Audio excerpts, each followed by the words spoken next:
युवा साथियों को नमस्कार, जय जोहार।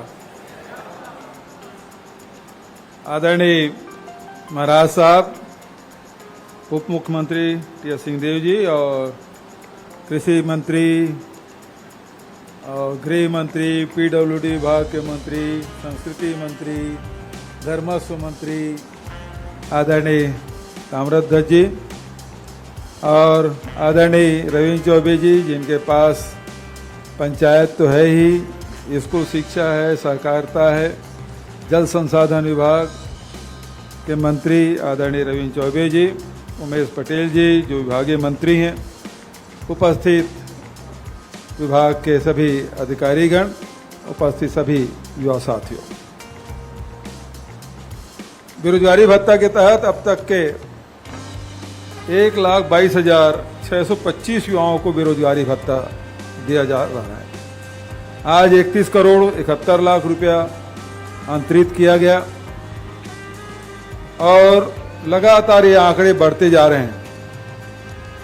जैसे जैसे पंजीयन हो रहा है, उसका वेरिफिकेशन हो रहा है और उसके बाद वो पात्र हैं उनको हर महीने 2,500 रुपया की राशि मिल रही है। आदरणीय साथियों, 112 करोड़ 43 लाख रुपया सीधा ट्रांजैक्शन, नहीं तो पिछली सरकार में 15 साल में 98 करोड़ रुपया की राशि दी गई। 500 रुपया था, फिर 1100 हुआ, फिर उसे जनपद में या नगरीय प्रशासन के कार्यालय में जाके आपको फॉर्म भरना होता था, अब ऑनलाइन है। फिर चेक लेने के लिए वहां जाना पड़ता था, उसकी जरूरत नहीं है, सबके खाते खुले हुए हैं, सीधा खाता में राशि पहुंच रहा है। तो बहुत सारी सुविधाएं अब टेक्नोलॉजी का लाभ लेते हुए सीधा हितग्राहियों के खाते में। आदरणीय साथियों, अभी जैसे कि साहू जी ने बताया कि इंडोर स्टेडियम में युवाओं के साथ, कॉलेज के छात्र छात्राओं के साथ भेंट मुलाकात कार्यक्रम, बहुत सारी बातें, युवाओं के जो सपने हैं, युवाओं के विचार हैं, उससे अवगत होने का और वो क्या चाहते हैं आगे छत्तीसगढ़ के भविष्य के लिए, उसके बारे में विचार सुनने का अवसर मिला। कल बिलासपुर में है, कल है परसों, कल ही है, कल बिलासपुर में बहरतराई स्टेडियम में, तो बिलासपुर संभाग के युवाओं से भेंट मुलाकात कार्यक्रम। फिर 4 तारीख को दुर्ग में दुर्ग संभाग के युवाओं के साथ भेंट मुलाकात। तो लगातार बातचीत, संवाद और युवा, क्योंकि युवाओं से ही ये जो वर्तमान पीढ़ी है वही हमारे प्रदेश और देश के भविष्य हैं।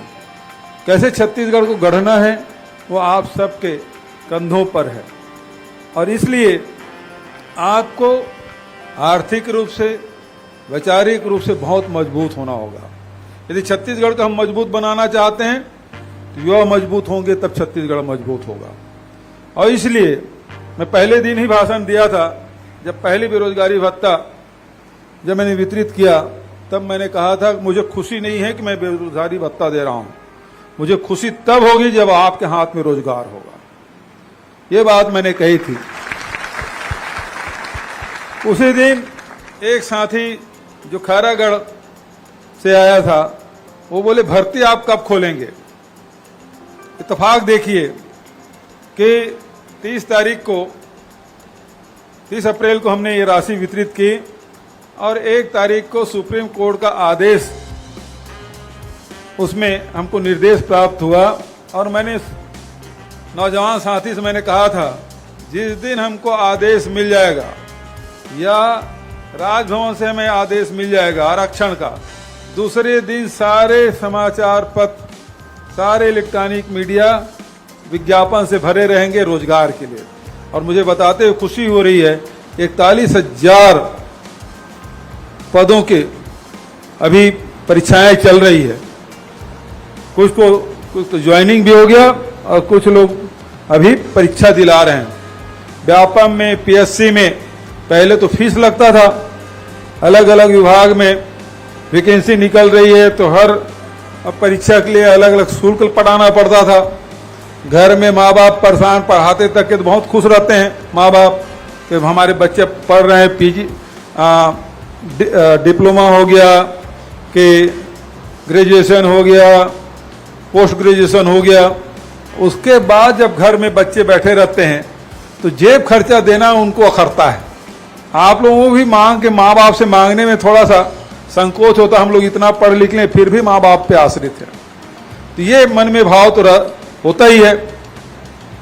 तो इसलिए हमने पहली बात तो बेरोजगारी भत्ता, इससे आगे की पढ़ाई, जेब खर्चा और माँ बाप के ऊपर जो भार पड़ता था वो उसमें थोड़ी सी कमी, और दूसरा व्यापम और पीएससी की परीक्षा में अब कोई शुल्क नहीं लगता। 17 लाख छात्र छात्राएं परीक्षा दिला रहे हैं, उसमें हजारों लाखों करोड़ों रुपया उसमें फीस के रूप में जमा होता।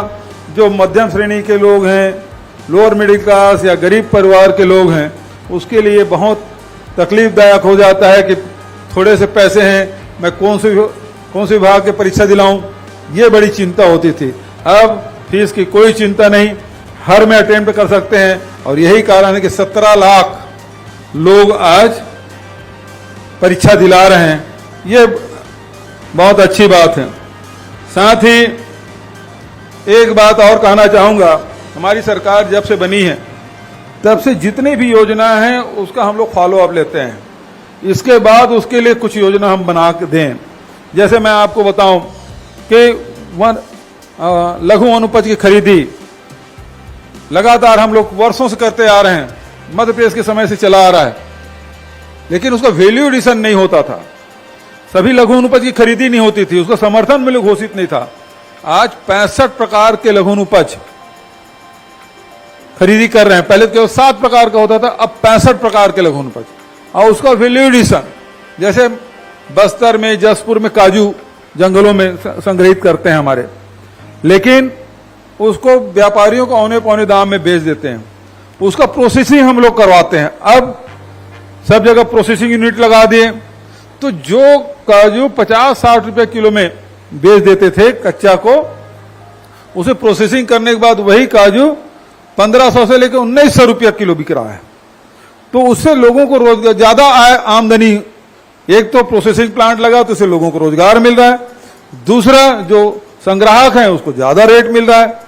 उसी प्रकार से गोबर खरीदी हम लोगों ने शुरू किया 2 रुपये किलो में। इसी परिसर में हम लोग हरेली के दिन में 2 रुपये किलो में गोबर खरीदी शुरू किया, लेकिन उसका हम लोगों ने वर्मी कंपोस्ट बनाया, और 250 करोड़ के यदि गोबर खरीदे हैं तो 300 करोड़ का वर्मी कंपोस्ट बेच भी चुके, उसे गो काठ भी बना रहे हैं, गमला बना रहे हैं, दिया बना रहे हैं। अब प्राकृतिक पेंट बन रहा है, 2 लाख लीटर प्राकृतिक पेंट हम लोग निर्माण कर चुके हैं, उससे लोगों को रोजगार मिल रहा है। और खुशी की बात यह है कि जितने हमारे शासकीय भवन हैं, अब उसी प्राकृतिक पेंट से उसकी पुताई होगी। गोबर पहले केवल लीपने का काम आता था, अब पुताई करने का भी काम आ रहा है। तो कितना परिवर्तन है, इसे रोजगार भी मिल रहा है। तो अब आज उसी प्रकार से ये जो योजना है जिसमें बेरोजगारी भत्ता दे रहे हैं, लेकिन साथ साथ कौशल प्रशिक्षण के भी हम लोग काम हाथ में लिए हैं। सारे कलेक्टर लगे हैं, सारे विभाग के अधिकारी लगे हैं, और मुझे बताते हुए खुशी हो रही है, ये अप्रैल से हम लोगों ने शुरू किया।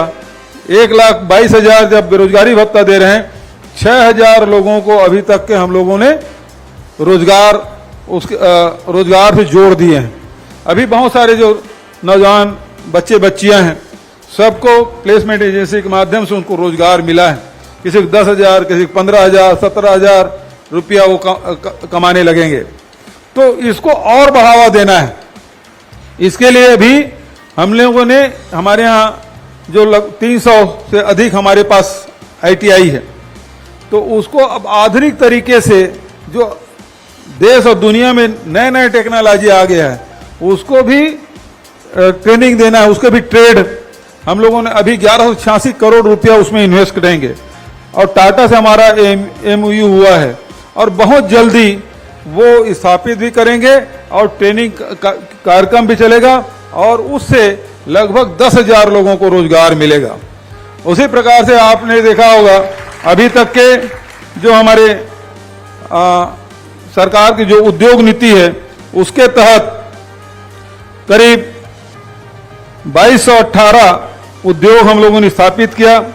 उसमें 21,000 करोड़ से अधिक की राशि का इन्वेस्टमेंट हुआ है और उसमें लगभग 40,000 युवाओं को रोजगार मिला है और अभी 167 नए एमओयू किए हैं और उसके माध्यम से 78,000 करोड़ रुपए की राशि का निवेश होगा और उसमें लगभग 90,000 लोगों को रोजगार मिलेगा।